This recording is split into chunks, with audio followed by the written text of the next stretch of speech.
kami ingin menyampaikan bahwa perlu ada dorongan perubahan undang-undang tentang kesehatan. Artinya tidak boleh lagi dimonopoli oleh BPJS misalnya terkait dengan jaminan kesehatan. Komisi 9 DPR RI melakukan kunjungan kerja ke Aceh untuk menyerap aspirasi terkait pelayanan kesehatan dan ketenagakerjaan pada Rabu 22 Juli 2026.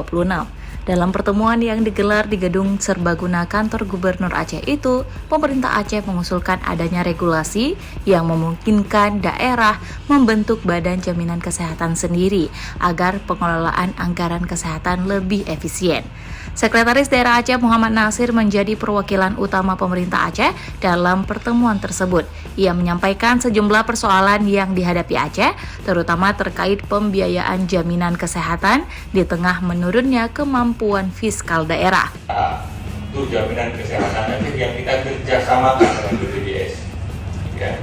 Tapi kalau ini tidak terus menurun, sementara fiskal yang kami miliki sangat terbatas, kami harus menjadi alternatif, ya, ya.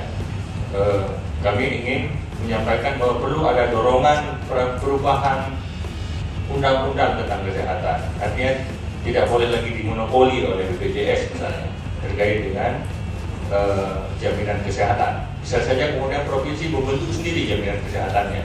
Itu yang kemudian dapat mungkin memperkecil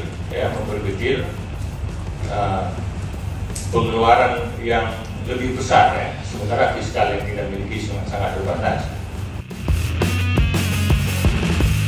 Nasir mengatakan pemerintah Aceh pada tahun ini mengalokasikan anggaran sekitar 550 miliar rupiah untuk pembiayaan BPJS Kesehatan.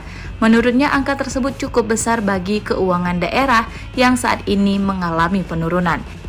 Ia berharap pemerintah pusat dapat melakukan perubahan regulasi dalam sistem jaminan kesehatan nasional agar tidak sepenuhnya dimonopoli oleh BPJS Kesehatan.